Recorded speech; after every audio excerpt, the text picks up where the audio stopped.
Hey guys, welcome back to our channel. We are passionate about helping people with business and accounting. In today's video, we are going to be just chatting about PPP. I keep getting questions from you guys about PPP. You guys have questions regarding eligibility. You guys have questions regarding, is it a real deal? Is it really a forgivable loan? And what are the first steps if you're a first-time applicant? So in today's video, we are just gonna chit chat about it. So if you're interested, keep on watching.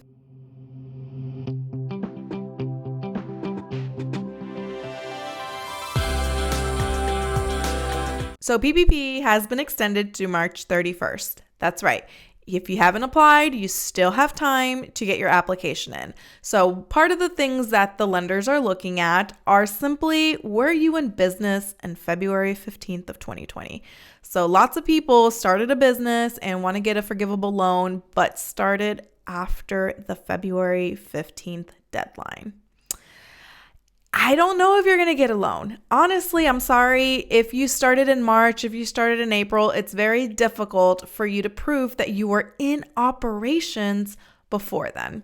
So what are some of the things they're going to look at? They're going to look at bank statements. They're going to look at, it's really the burden of proof is on you. So if you can prove that you were in operations in February 15th of 2020, then you are most likely going to be able to get this loan. If you were not in operations in February, then it's going to be very difficult. So how can you prove it? You can prove it by invoices. So if you had clients and they've paid you and you can prove that you received income, you are obviously in operations if you're getting paid by clients, right? Another thing is bank statements. Is there transactions coming in? Is there income? Is there expenses? Things like that proves that your business is fully functioning.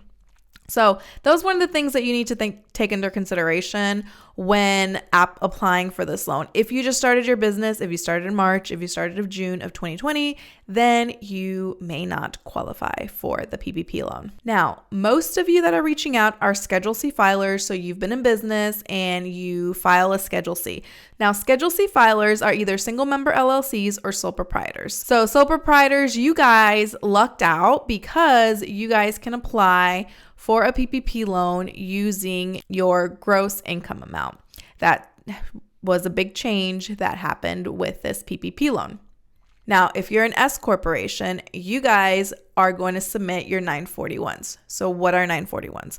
941s are simply your payroll returns. It's a reconciliation of Social Security and Medicare, and that is what you will prove to show that you are paying wages. Because again, guys, this is a paycheck protection loan. They can request other things. I have a few videos on my channel, my whole experience on, from the beginning, from PPP draw to what I had to submit, the communications with the lenders. I show it all in this video. So check it out. If you have not checked out, there's two parts to it, from the initial application and from funding, all of the process that we had to go through. So check it out. Now, I will say that my PPP Draw 1 loan was forgiven completely.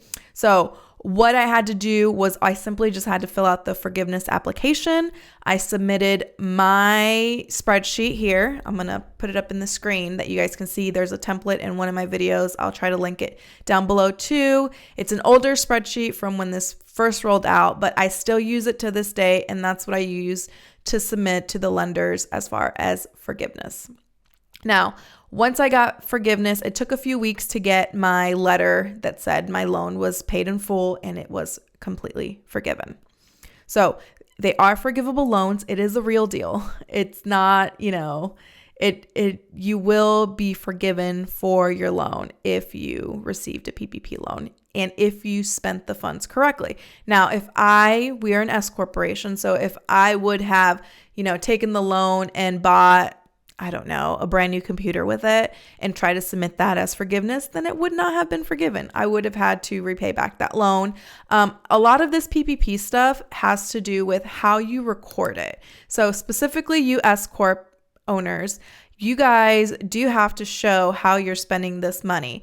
And the bookkeeping is the most important piece of this because SBA isn't going to come back to you, in a month or two. If there is an audit, which I think there is going to be, I may be wrong, but I really think that they're going to really hone in on the audits in a few years, not now. We're still, in the situation that we're in. But I can definitely see this changing in a few years, where they come back at us and they say, okay, show me the support for this. You got a PPP loan. You said you're an S corporation. How did you spend this money? And the burden of proof is on the tax holder. The burden of proof is on you to show that you use the funds correctly.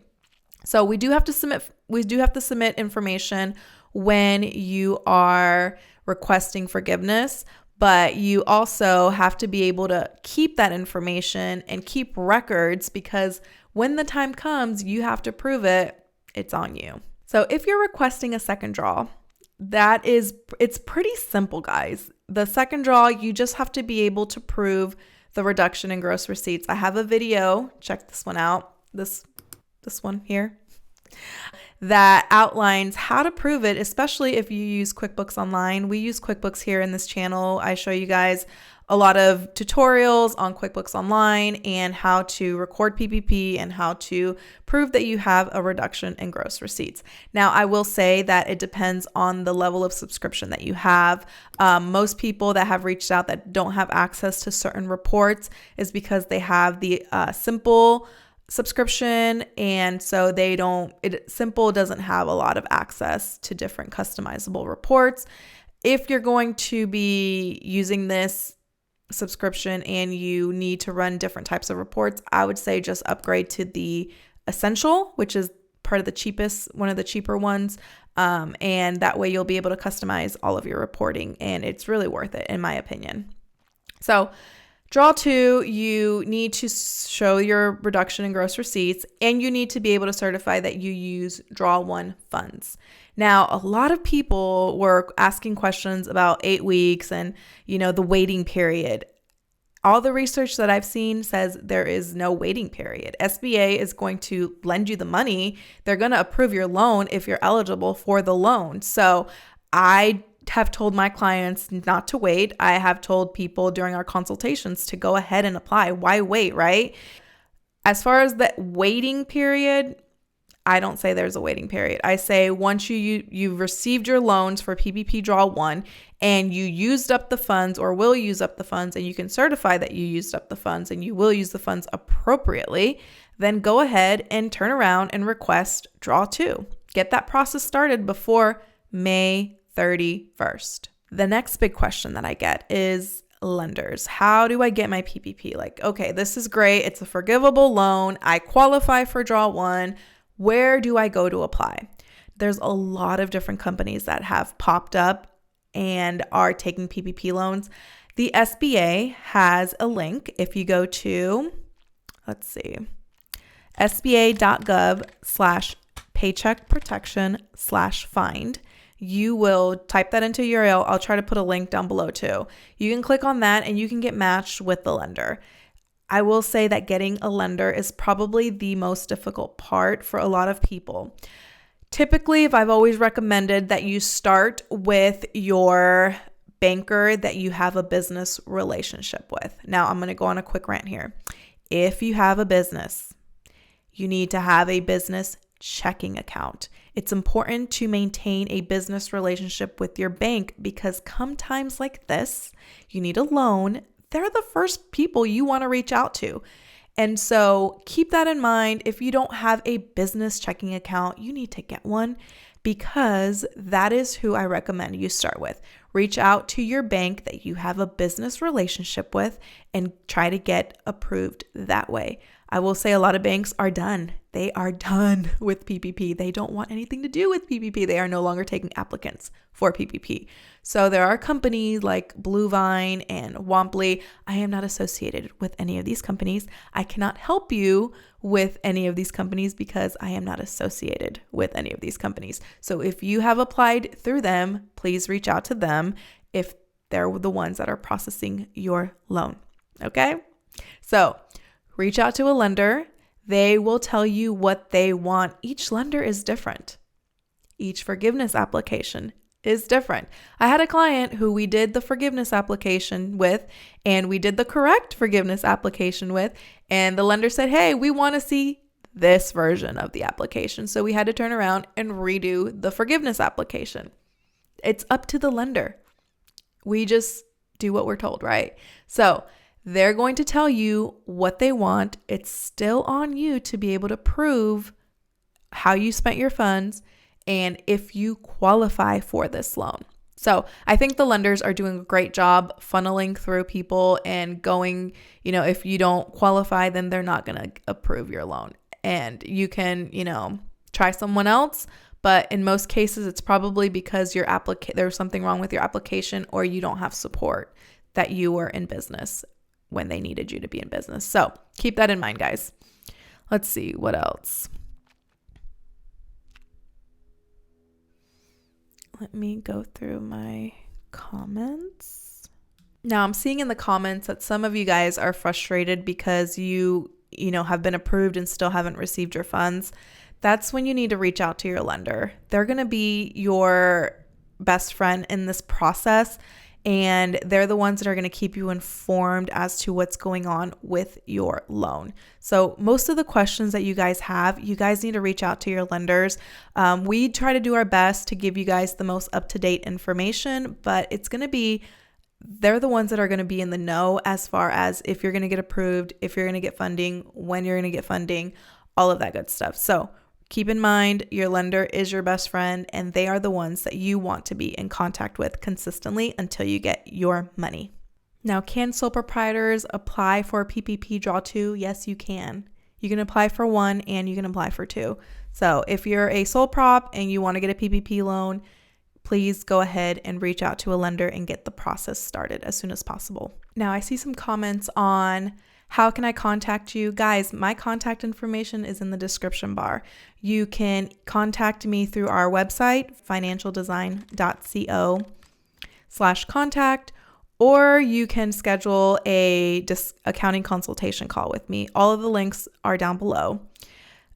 We do offer consultations for you guys to help you guys for specifically the bookkeeping piece of the PPP loan. Like I said, I'm not a lender and I can't guarantee you're going to get a loan, but I can help you go through your books and make sure that everything is up to date and that you can get everything together for your lender. So if you are interested in reaching out to me, the link to schedule a consultation is down below.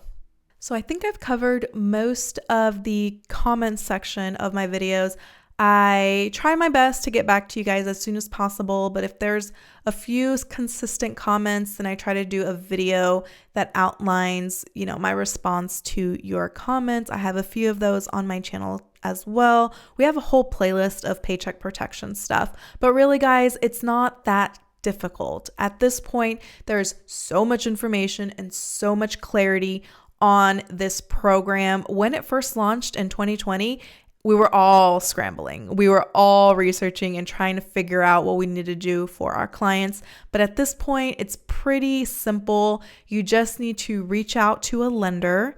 You need to apply for the loan, and you need to be able to prove that you were in business on February 15th, 2020, and that you are going to spend and have spent the money correctly. For Draw 2, you need to have a reduction in gross receipts of 25%, meaning you made less money in 2020 versus 2019, and that it was reduced by 25%. And it's all outlined in the application. If you need help with the application, I have a step-by-step tutorial for both 1 and 2 where you can do this on your own. So check out the resources, check out the playlist. I hope you found this video informative and at least we got to chat for a little while. I enjoy doing this type of content for you guys. So if you found this video helpful, please give it a like, subscribe to the channel if you haven't. We would love to have you join our community, and I will see you in the next one. Bye.